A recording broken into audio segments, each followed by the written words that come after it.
ஆழ்கடலுக்கு மனிதனை அனுப்பும் திட்டம் சோதனை முயற்சி சக்சஸ். விண்வெளி ஆராய்ச்சி போல ஆழ்கடல் ஆராய்ச்சியும் முக்கியமானதில் ஒன்றதாகும்.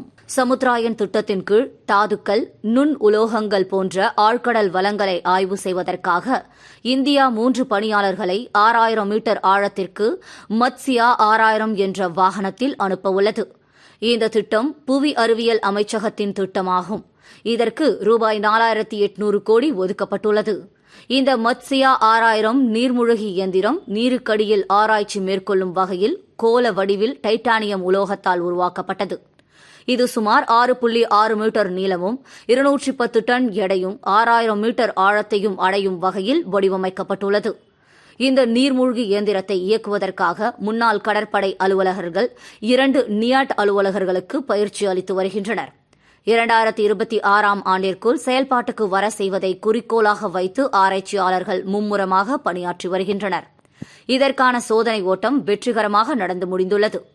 இந்த திட்டத்தின் சோதனையை கடந்த ஜனவரி 27ஆம் தேதி முதல் பிப்ரவரி 12ஆம் தேதி வரை சென்னையில் உள்ள தேசிய பெருங்கடல் தொழில்நுட்ப நிறுவனம் வெற்றிகரமாக நடத்தியுள்ளது.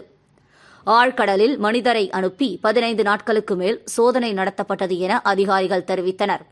கடலுக்கு அடியில் இருக்கும் நிக்கல், கோபால்ட், மாங்கனீஸ், பூமியின் அரிய தாதுக்கள் போன்ற கனிம வளங்களை கண்டுபிடிப்பதற்கும் அதன் மாதிரிகளை சேகரிப்பதற்கும் மனிதர்களை ஆழ்கடலுக்கு அனுப்புகின்றனர்.